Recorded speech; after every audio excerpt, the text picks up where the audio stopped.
There's one point that I think I should add, which has not yet been properly nailed down. But the Strategic Threat Assessment Group is now in talks with the ranking experts on what is called geometallurgy. Now, if you've never heard of geometallurgy, I shouldn't be surprised. But what it concerns itself with is the resources of the metals, particularly, that the world is going to need. Now, until now, very nearly all of the metal that we dig out of the ground is iron, which is turned into steel for manufacturing. Nearly all of it. But if you want to go to net zero, then, for instance, you can't make batteries for your electric car out of iron and steel because they weigh too much. You have to make them out of lithium.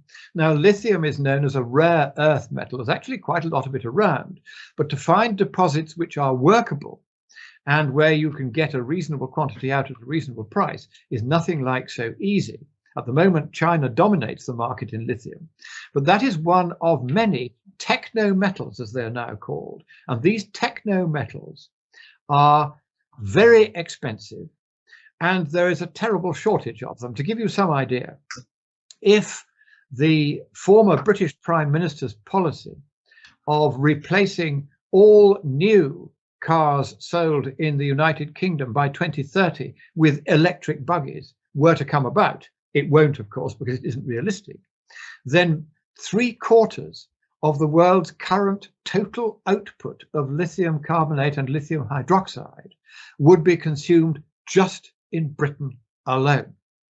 And if you look at all the other metals, you need copper, for instance, which is now becoming very scarce, and that its price is going to shoot up in the next 10 or 15 years.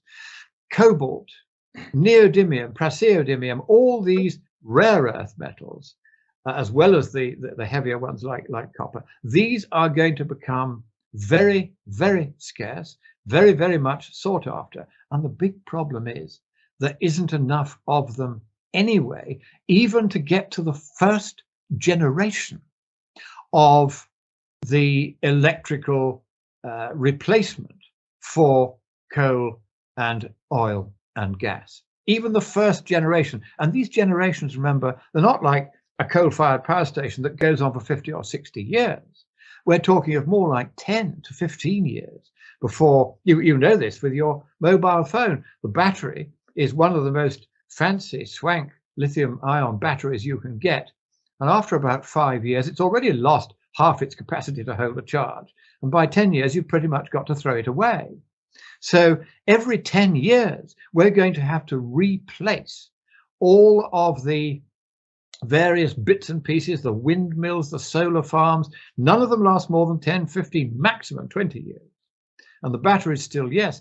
And you have to have battery backup, because if you're not going to have any coal and oil and gas, and you've only got a little bit of nuclear, you're going to have batteries to back up the entire global electricity grid. Now, you can imagine how many dozens of terawatt hours you're going to need to have in backup, and the enormous amount of resources that will take up. And so far, nobody has sat down and said, all right, even if we could do this, how much is it going to cost? Which of these metals will simply run out so we can't do it anymore? And this is a huge problem, which so far the world